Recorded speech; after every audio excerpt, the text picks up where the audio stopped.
Sa barangay San Roque, sa gilid ng Bukirin, nakatira si Mang Berting, isang ay 28 anyos na retiradong karpintero na kilala sa kanilang lugar bilang matibay pa sa pako. Kahit lampas 65 na, araw-araw siyang maagang gumigising para magwalis ng bakuran, magtimpla ng kape, at umupo sa kanyang lumang silyang gawa pa noong binata siya. Pero sa mga huling buwan, may napapansin siyang kakaiba. Madalas siyang mapagod kahit saglit lang ang trabaho. Parang mabigat lagi ang katawan. At sa tuwing umaga, tila laging kulang ang ihi niya at madilaw na madilaw pa. Ay naku! Sabi ni Aling Rosa, asawa niyang higit 40 taon na niyang kasama. Baka naman sobra ka na sa kape at kulang sa tubig. Berting! Wala yan, sagot niya noon. Sanay na ako rito. Pero isang araw, habang naglalakad sa palengke, bigla na lang siyang napatigil.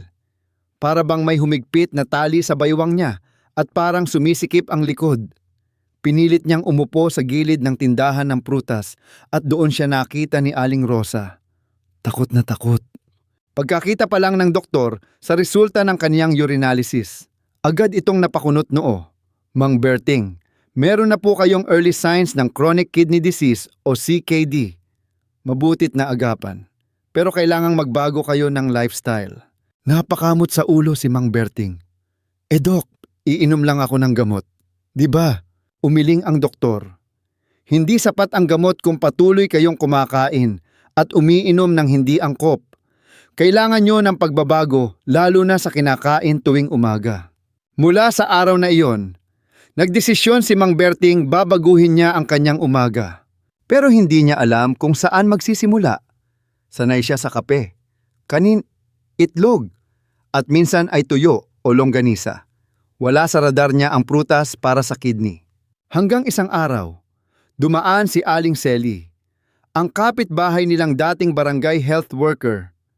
Napansin nitong hindi na masyado nagkakape si Berting at tila mas tahimik ito kaysa dati. Berting! Balita ko may problema ka raw sa kidney mo, tanong ni Sally. Tumango si Berting. Sabi ng doktor, may CKD na raw ako. Kaya eto, tinigil ko muna ang kape. Pero parang hindi ko alam kung ano na ang dapat kainin tuwing umaga. Ngumiti si Sally. Aba, perfect timing. May 4 na prutas na akmang-akma sa gaya mo. Pwede mong kainin sa umaga para linisin ang kidney mo at palakasin ang katawan. Gusto mo bang malaman? Oo naman, sagot ni Berting, sabik na sabik. Isa-isa nating pag-usapan. At higit sa lahat, alamin natin kung bakit epektibo ito laban sa CKD. At dito nagsimula ang bagong yugto ng buhay ni Mang Berting, ang umaga ng kaalaman, prutas, at pag-asang muling gumaan ang kanyang pakiramdam. Maagang bumangon si Mang Berting kinabukasan. Medyo nangangapa pa siya kung paano sisimulan ang umaga nang walang kape at walang nakasanayang pritong ulam. Umupo siya sa kanyang lumang silya. Hawak ang baso ng maligamgam na tubig. Ano kayang prutas ang dapat kong kainin, tanong niya sa sarili. Ilang sandali pa'y dumating si Aling Sally. Dala ang kalahating pakwan. Pinalamig sa kanilang frigidaire. Berting, eto muna ang simula natin. Prutas number 1, pakwan.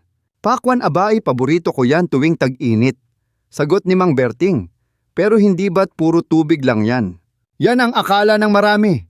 Paliwanag ni Sally, pero sa totoo lang, ang pakwan ay isa sa pinakamahusay na prutas para sa kalusugan ng kidney, lalo na kung kakainin tuwing umaga. Umupo si Sally sa tabi ni Mang Berting at sinimulang ipaliwanag ang kahalagahan nito. Alam mo ba na ang pakwan ay may halos 92% na tubig? Ibig sabihin, nakatutulong itong mapanatiling hydrated ang katawan. Kapag kulang tayo sa tubig, mas nahihirapan ang kidney na salain ang dumi sa dugo. Kapag may sapat na tubig, mas magaan ang trabaho ng kidney, parang binibigyan mo ito ng pahinga. Tumango si Mang Berting habang dahan-dahang kumukuha ng isang hiwa ng pakwan. At hindi lang yan. Dagdag ni Sally, may taglay din itong lycopene, isang antioxidant na tumutulong labanan ang pamamaga. Ayon sa ilang pag-aaral, ang inflammation ay isa sa mga dahilan kung bakit lumalala ang CKD. Kaya ang mga pagkaing may anti-inflammatory properties ay malaki ang maitutulong. Hindi ba't may asukal din yan, tanong ni Berting? Halatang nag-aalala. Tama, sagot ni Celie. Pero kung isang hiwalang sa umaga, hindi ito magdudulot ng masamang epekto sa blood sugar. Ang mahalaga ay hindi sosobra. At mas mainam kung kakainin ng sariwa, hindi yung juice na nasa bote na may dagdag na asukal. Kung malamig na pakwan, okay lang ba? Mas mainam kung hindi sobrang lamig. Baka mairita ang sikmura. Pero kung galing lang sa pre-dider at hindi yelo, ayos lang. At kung kakainin mo ito sa umaga bago pa ang ibang pagkain, mas maganda ang epekto sa hydration ng katawan. Napangiti si Mang Berting habang ngumunguya ng pakwan. Ramdam niya ang sarap at gaan sa tiyan. Parang ang linis-linis ng pakiramdam ko. Celie, ani niya, yan nga ang epekto. Berting, kapag regular mong kinakain ito, mapapansin mong mas magiging maayos ang ihi mo. Mas madalas kang maihi at hindi na masyadong madilaw ang kulay. Ibig sabihin, natutulungan ang kidney mong alisin ang sobrang toxins. Pero Celie, tanong ni Berting habang pinupunasan ang bibig, pwede ba ito araw-araw? Pwede, pero isang beses lang sa isang araw. Sa umaga, isang hiwalang. At huwag kakainin kasabay ng ibang matubig na pagkain gaya ng sabaw o buko juice. Kasi baka masobra sa tubig lalo na kung may ibang sakit ka pa gaya ng heart failure. Gets ko na. So, 1 o 2 hiwalang sa umaga at hindi dapat sobra. Eksakto. At kung gusto mong ihalo sa iba pang prutas gaya ng bayabas o papaya, pwede rin. Pero tandaan, moderation is key.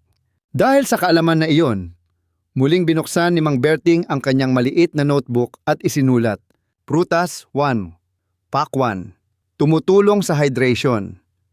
May lycopene na anti-inflammatory.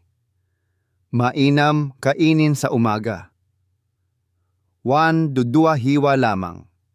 Iwas juice, lalo na ang may dagdag na asukal. Huwag sabayan ng matubig na pagkain. Sa tabi nito, gumuhit siya ng pakwan na may bituin sa ibabaw. Hindi lang ito naging prutas, para sa kanya naging simbolo ito ng bagong simula. At habang papalapit ang tanghali, ramdam niya ang kakaibang gaan sa pakiramdam.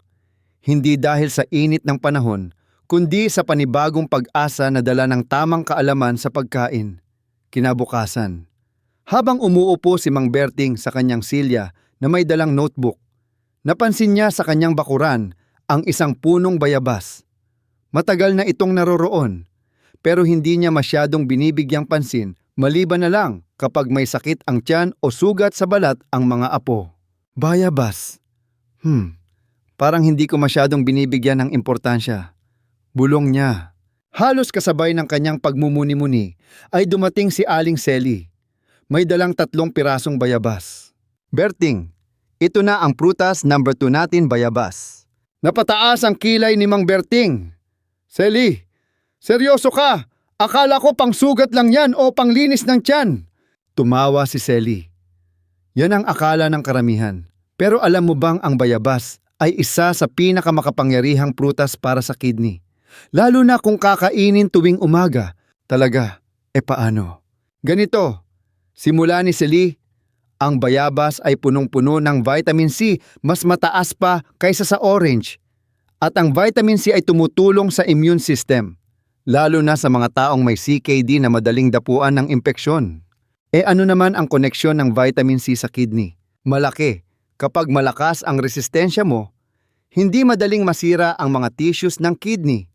Bukod pa riyan, may taglay din ang bayabas na potassium, magnesium at antioxidants gaya ng lycopene at quercetin na lahat ay tumutulong sa detoxification process ng kidney. Tumango si Berting. Okay pero paano yan? Mataas daw sa potassium ang bayabas. Delikado yon, di ba?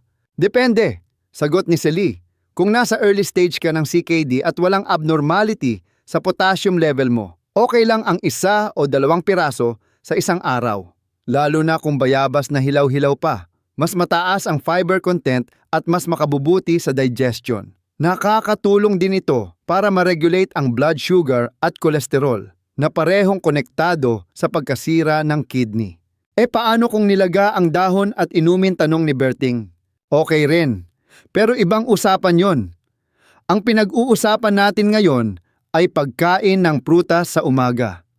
Mas buo ang nutrients kapag kinain mo mismo ang laman at balat. At kung malinis ang pagkakahugas, mainam din kainin pati balat. Nandoon ang maraming flavonoids na panglaban sa free radicals. Hindi ba't medyo matigas nguyain ang bayabas, reklamo ni Berting? Pwede mong hiwain ng manipis o durugin sa kutsara. Kung ayaw mo ng buto, pwede ring piliin mo yung seedless variety. Pero kung kaya mong nguyain, mas mabuti, mas mataas ang fiber at mas maganda sa bituka. At tandaan mo, ang malusog na bituka ay konektado rin sa malusog na kidney. Napaisip si Mang Berting. Nakatitig siya sa puno ng bayabas sa kanilang likod bahay. Noon ay hindi niya pinapansin. Pero ngayon, parang biglang naging kayamanan ito na matagal nang nakatago.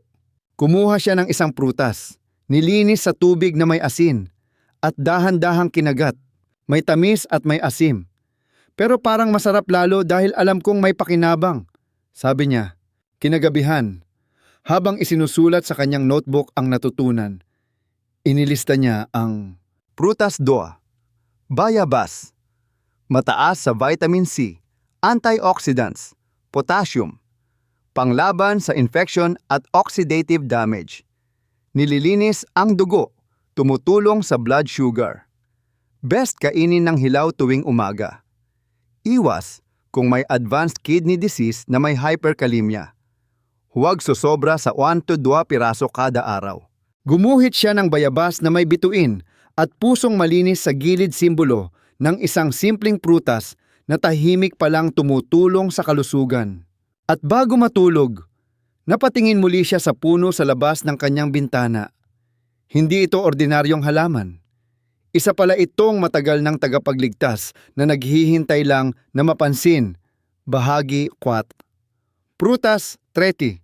Mansanas, bunga ng katahimikan, kalinisan at kalakasan ng kidney. An apple a day keeps the doctor away. Iyon ang linyang unang pumasok sa isip ni Mang Berting habang hawak-hawak ang isang pulang mansanas na iniabot ni Aling Sally kinabukasan. Sa unang tingin, simple lang itong prutas, matigas, makintab, at kadalasang isinasama sa baon ng mga estudyante. Ngunit sa edad ni Mang Berting na may pinangangalaga ang kidney, ang mansanas pala ay may mas malalim na halaga.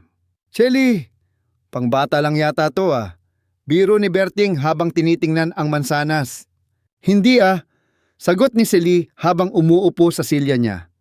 Alam mo ba na ang mansanas ay isa sa pinakarekomendang prutas ng mga nephrologists para sa mga may CKD, lalo na tuwing umaga? Talaga, anong meron dito? Marami, Berting. Una, mataas ito sa fiber, lalo na yung tinatawag na soluble fiber o pectin. Ang pectin ay tumutulong para alisin ang sobrang kolesterol at toxins sa katawan. At dahil hindi gaanong mataas sa potassium ang mansanas, mas ligtas ito kahit sa mga may medyo sensitibong kidney. Teka, safe kahit may maintenance ako sa BPR at sugar, tanong ni Berting. Lalong-lalo na, ang mansanas ay may natural sugar na hindi biglaang nagpapataas ng blood glucose. Mababa rin ang glycemic index nito. Ibig sabihin, kung kakain ka nito sa umaga, mabagal ang epekto sa asukal sa dugo mo, hindi bigla ang taas na parang soft drinks o cake. Napangiti si Berting. Aba, parang marami palang ginto sa simpleng prutas na to. Oo, at hindi lang yon, patuloy ni Sally. Ayon sa ilang pag-aaral, ang mansanas ay may mga compound gaya ng quercetin at catechin, mga antioxidant na tumutulong laban sa oxidative stress. Yung stress sa loob ng katawan na tahimik pero sumisira sa organs natin, lalo na sa kidney. Minsan nga, parang walang sintomas eh, sambit ni Berting. Pero sa totoo lang, unti-unti na palang kinakalawang ang katawan natin sa loob. Eksakto. Kaya kailangan natin ng mga pagkaing panangga. Ang mansanas ay parang tagapaglinis sa loob, hindi maingay, hindi pabibo, pero epektibo. Tahimik niyang nililinis ang dugo at pinapababa ang inflammation. Pwede bang 2 mansanas sa isang araw, tanong ni Berting habang kumakagat ng isang hiwa? Depende sa size. Kung maliliit, pwedeng 2. Pero kung medium to large size, isang buong piraso lang kada araw ay sapat na. Huwag kalimutang kainin ang balat kasi nandoon ang karamihan ng antioxidants. Kung juice, ay naku. Berting, mas okay pa rin yung buo. Ang juice, kahit natural, ay nawawalan ng fiber. Kaya kung maaari, kagatin mo na lang kaysa salain para buo ang nutrisyon at mas mabusog ka pa. May side effect ba ito? Wala naman. Maliban na lang kung sobra-sobra. Kasi kahit low potassium ang mansanas, kapag inabuso, pwede pa ring makasama. Tandaan mo, Berting, hindi lang healthy food ang mahalaga, kundi ang tamang dami nito. Nang araw ding iyon, habang nakaupo sa may lilim at pinagmamasdan ang kanyang mga apo, inabot ni Mang Berting ang kanyang journal at maingat na isinulat, prutas, 3 mansanas. Mataas sa fiber, mababa sa potassium, may quercetin at catechin, antioxidant na proteksyon sa kidney. Mababa ang glycemic index, ligtas sa blood sugar. Best kainin buo, may balat. Tuwing umaga, iwas juice version. Isa lang kada araw kung medium to large size. Sa gilid ng pahina, gumuhit siya ng mansanas na may kalasag tanda ng bagong tagapagtanggol ng kanyang kalusugan. At bago siya umalis para magdilig ng halaman, napangiti siya habang iniisip, minsan pala, ang tunay na kayamanan ay nasa prutas na akala mo'y ordinaryo lang. Bahagi Ma'am Prutas. 4. Blueberries. Maliit pero makapangyarihan. Kontra kidney damage. Maliit pero makapangyarihan.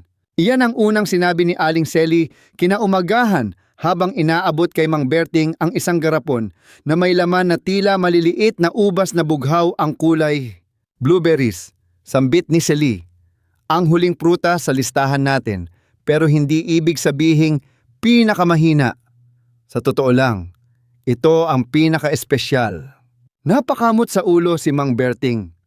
Selly, totoo ba talaga yung blueberries? Hindi ba imported lang yan at pangmayaman? Oo, totoo. Medyo may kamahalan. Pero kung makakahanap ka ng sariwa o frozen sa mga grocery tuwing sale, sulit ito para sa kalusugan lalo na ng kidney. Anong meron sa maliliit na prutas na yan? Halika! Makinig ka! Sagot ni Selly habang binubuksan ang garapon. Ang blueberries ay may tinatawag na anthocyanins, isang uri ng antioxidant na nagbibigay ng kulay asul dito. Ang anthocyanins ay kilalang tagapaglaban ng inflammation at oxidative stress sa katawan. Ano na naman yung oxidative stress? Tanong ni Mang Berting. Tila paulit-ulit na niyang naririnig ito. Yan ang mga kalawang sa loob ng katawan. Berting, pag may sobra-sobrang toxins at free radicals sa dugo, sinisira nito ang mga tissues kasama na ang kidney. Ayon sa mga pag-aaral, ang regular na pagkain ng blueberries ay tumutulong na mapababa ang creatinine level at mapabagal ang paglala ng CKD. Napakunot noo si Mang Berting. Pwede ba yan kahit may diabetes? Lalong-lalo na mababa ang glycemic index ng blueberries. Hindi agad-agad nagpapataas ng blood sugar. Isa pa, may natural fiber ito na nakakatulong sa digestion. At higit sa lahat, may compounds ito na pinapalakas ang immune system, isang bagay na mahalaga sa mga may CKD. Ang dami palang kaya nitong gawin sa katawan.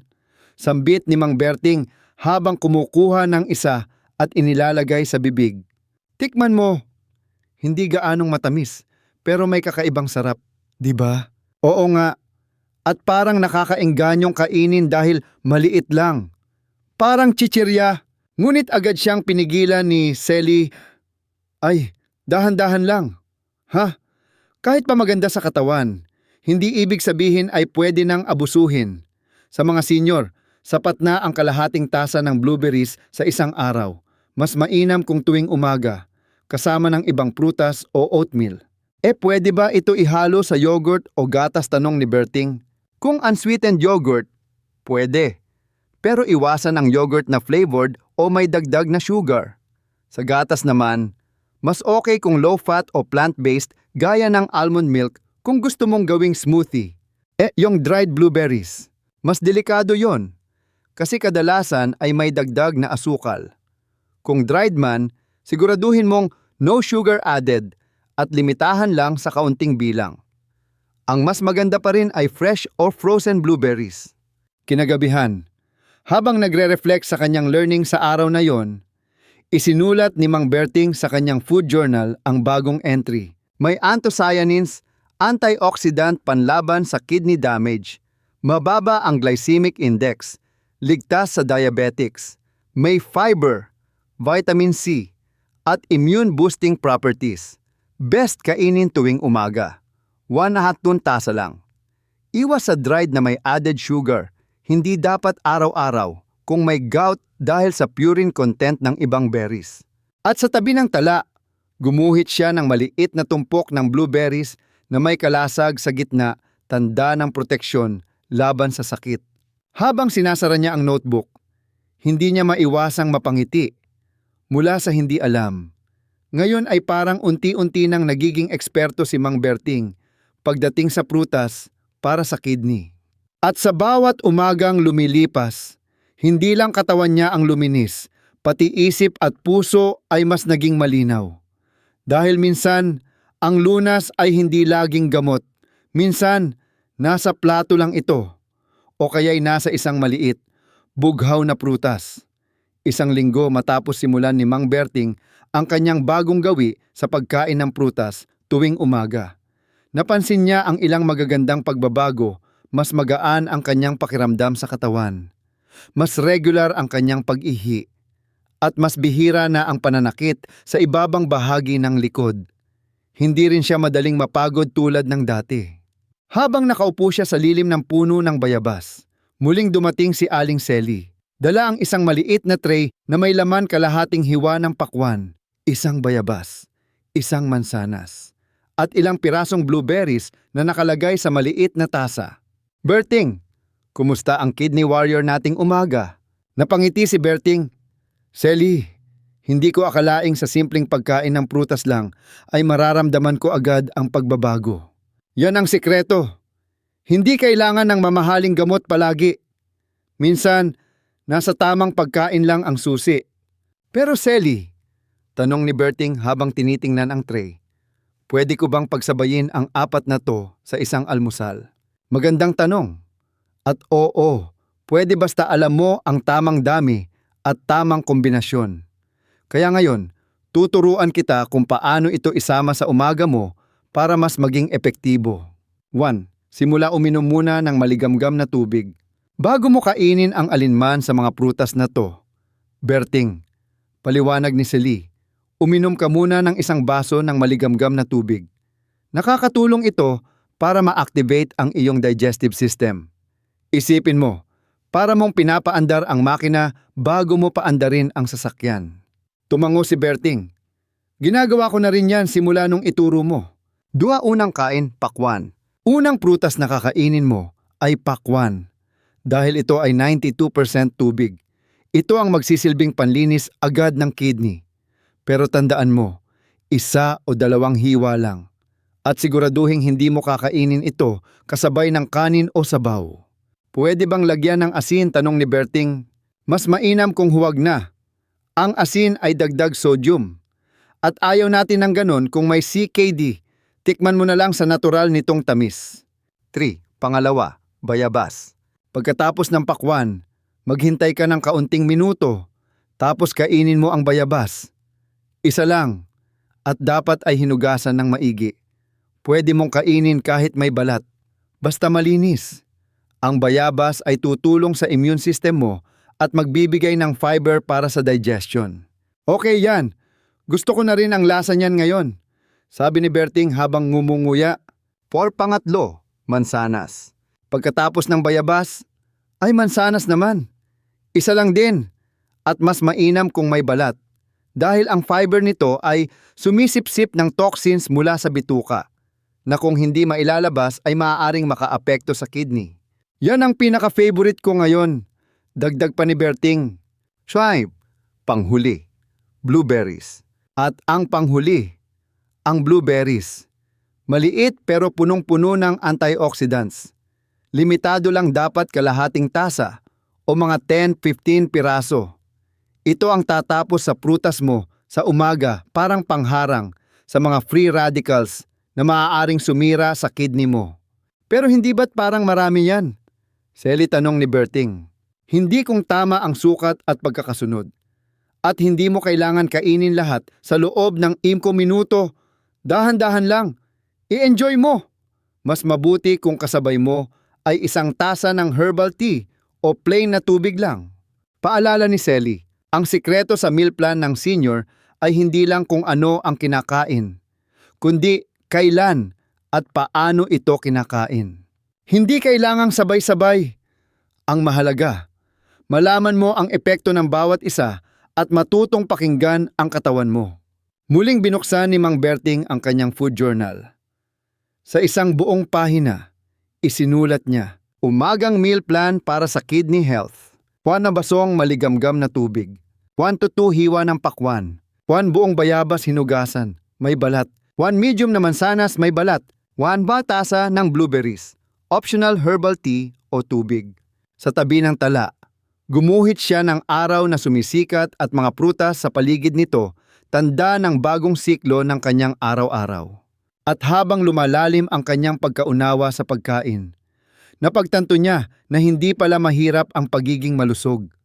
Hindi kailangan ng gamot sa lahat ng oras. Minsan, sapat na ang tamang prutas, tamang panahon, at tamang disiplina.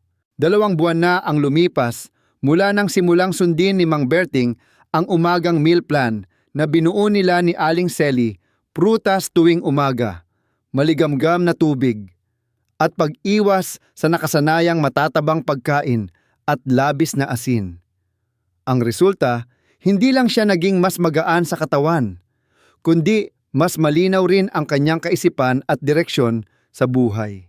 Minsan, habang naglalakad sa kalsadang dati, hindi niya kayang tapusin ng hindi hinihingal. Naisip niyang kumustahin ang sarili. Mas maayos na ba ako ngayon kaysa 2 buwan na ang nakalipas? Ang sagot ay isang matatag na oo. Wala na ang paninikip ng likod. Mas regular na ang kanyang pag-ihi. Ang dating madilaw na ihi, ngayon ay halos malinaw na. At ang pagod na noon ay parating kaakibat ng bawat galaw. Ngayon ay tila nawala na parang bula. Hindi nagtagal. Nakumbinsi rin ni Mang Berting ang kanyang mga kapitbahay, sina Mang Tonyo at Aling Minda, na subukan ang parehong habit. Gumawa siya ng maliit na kopya ng meal plan at pinaskil sa waiting area ng health center. Doon, bawat umaga, may 5 senior na lumalapit para sabihing, Berting, salamat sa payo mo. Mas maganda na pakiramdam ko. Isang araw, habang bumibisita sa health center para sa regular check-up, kinamusta siya ng doktor. Berting, magandang balita. Bumaba ang creatinine mo. Mas maayos ang kidney function mo ngayon kumpara noong huling bisita mo. Anong ginawa mo? Ngumiti si Mang Berting. Dok, prutas lang po tuwing umaga, pakwan, bayabas, mansanas, blueberries, at syempre tubig at disiplina. Napangiti rin ang doktor. Simple pero epektibo. Ipagpatuloy mo yan. Habang naglalakad pa uwi, may bitbit siyang kaunting papaya at bayabas mula sa palengke. Pinagmasdan niya ang langit. Maliwanag, payapa, at walang ulap. Sa kanyang isipan, ang langit na ito ay parang katawan niya ngayon malinis, malinaw, at maaliwalas. Pagka-uwi sa bahay, binuksan niya ang kanyang food journal at isinulat ang panghuling entry. Resulta, NG aking pagbabago. Mas malinis na ihi, mas maayos na blood test, bumaba ang creatinine, mas magaan ang katawan, mas kalmado ang isipan, Mas malawak ang kaalaman. Mas malalim ang koneksyon sa sarili at sa kalikasan. Sa ilalim ng tala, gumuhit siya ng araw na tumataas sa ibabaw ng 4 na prutas, pakwan, bayabas, mansanas, at blueberries. Sa gitna ng araw ay isang puso, tanda ng pagmamahal sa sariling kalusugan. Hindi na niya kailangan ng komplikadong diet. Hindi na niya kailangan ng mamahaling supplement. Ang kanyang umaga ay binubuo ng 4 na simpleng prutas, 4 na tagapagligtas ng kanyang kidney at ng kanyang kinabukasan. At higit sa lahat, naunawaan ni Mang Berting ang isang simpleng katotohanan. Ang pag-aalaga sa sarili ay hindi lang para mabuhay ng mahaba, kundi para mabuhay ng may direksyon, disiplina at dignidad. Simula noon, ang bawat hiwa ng pakwan, kagat ng mansanas at butil ng blueberry ay hindi lang pagkain, ito'y panata. Panata na iingatan niya ang kanyang katawan, araw-araw. Habang kaya pa niyang ngumiti, huminga at magpasalamat.